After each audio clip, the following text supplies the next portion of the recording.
Pagi. Terima kasih ya sudah hadir di sesi konseling kelompok hari ini. Ya. Nah, di sesi ini kita akan menggunakan pendekatan person center yang dimana kalian bebas mengekspresikan perasaan tanpa takut untuk dihakimi.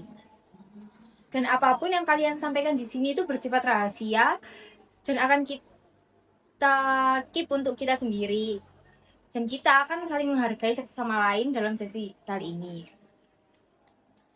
Dalam sesi kali ini, saya tidak akan memberikan solusi atau mengarahkan kalian harus apa. Tapi, saya akan menemani kalian untuk mencari jalan keluar dan memahami perasaan kalian sendiri.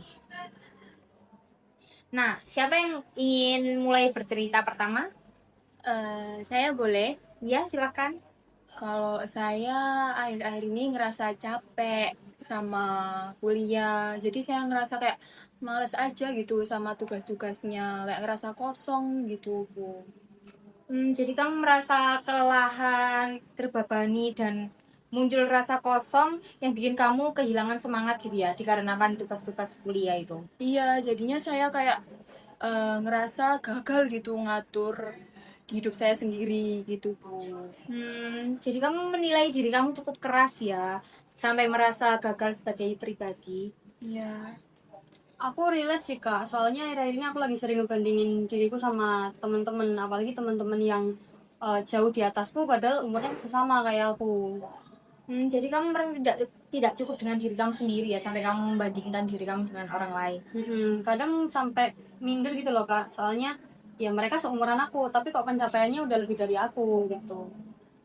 Jadi rasa minder itu cukup berat ya buat kamu. Lumayan ganggu sih kak.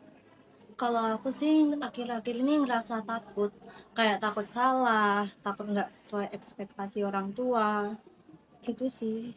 Jadi kamu hidup dengan rasa takut akan mengecewakan orang tua dan merasa tertekan oleh harapan mereka gitu ya. Iya Bu, aku kadang ngerasa kayak belum bisa bebas gitu jadi diriku. Jadi ada keinginan besar untuk menjadi diri sendiri, tapi kamu merasa seperti terhambat gitu. Iya Bu. Kalau denger cerita teman-teman sih aku sadar kalau aku sendiri tuh orangnya sering nyimpan perasaan gitu. Kenapa? Karena kalau aku cerita tuh aku takut gitu dianggap kayak lemah, terus juga kekanak-kanakan gitu sih Bu. Jadi kamu menahan perasaan kamu untuk tidak mengungkapkan ke orang lain dikarenakan kamu takut dicap lemah sama orang lain gitu ya. Iya Bu.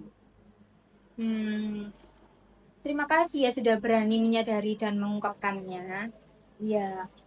Nah, aku dengar banyak perasaan lelah, takut, minder, dan menahan diri di dalam ruangan ini.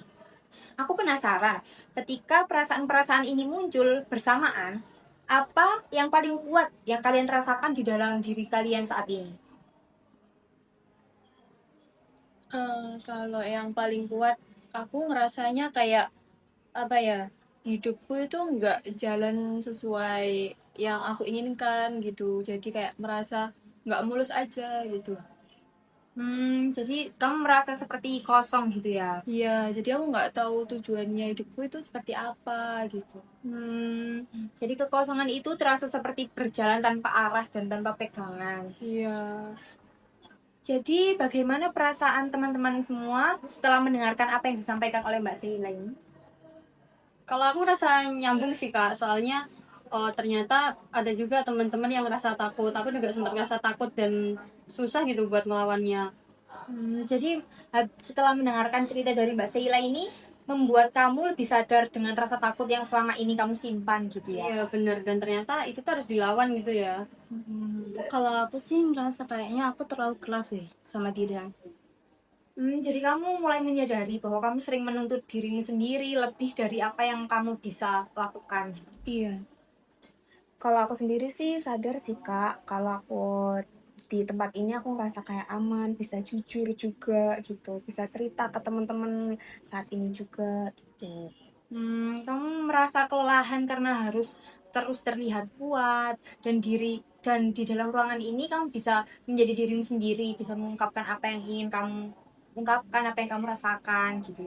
Iya Kak.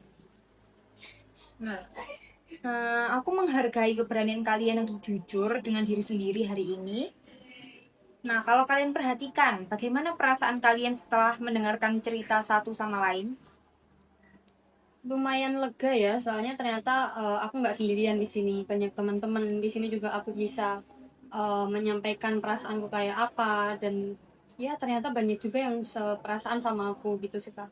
Kalau aku sih jadi pingin lebih bisa nerima diri sendiri sih ya. Kalau dari aku juga ngerasa lebih ringan aja gitu sama beban hidupku gitu. Setelah bisa cerita di ruangan ini sama teman-teman juga, sama ibu juga. Kalau aku sendiri sih ngerasa lega sih Kak, terus juga ngerasa apa sedikit plong gitu, bisa cerita juga ke teman-teman. Ternyata cerita itu juga tidak semenakutkan dan tidak apa beban itu ke diri sendiri gitu. Nah, jadi di sini kalian menemukan rasa kebersamaan, penerimaan, dan kelegaan dari proses saling mendengarkan kita hari ini ya. Iya. Nah, dari sesi ini tidak bertujuan untuk memberikan jawaban atau solusi. Yang penting, kalian sudah memberikan ruang untuk perasaan kalian sendiri. Dan itu adalah proses yang sangat berarti. Dan sebelum kita akhiri, aku ingin mengajak kalian untuk menyadari satu hal. Kalian datang ke sesi ini dengan berbagai beban, dan kalian memilih untuk tetap hadir dan jujur. Itu bukan hal yang kecil. Apapun yang kalian rasakan hari ini adalah valid dan layak untuk diterima. Dan saya berterima kasih kepada kalian semua sudah berbagi dengan jujur dan berani. Semoga di sesi kali ini bisa membantu kalian untuk memahami diri kalian lebih baik dan berani untuk mengungkapkan apa yang kalian rasakan dan tidak memendam perasaan-perasaan yang mungkin harusnya dikeluarkan tapi kalian memendam itu. Baik, terima kasih ya Bu. Terima kasih ya.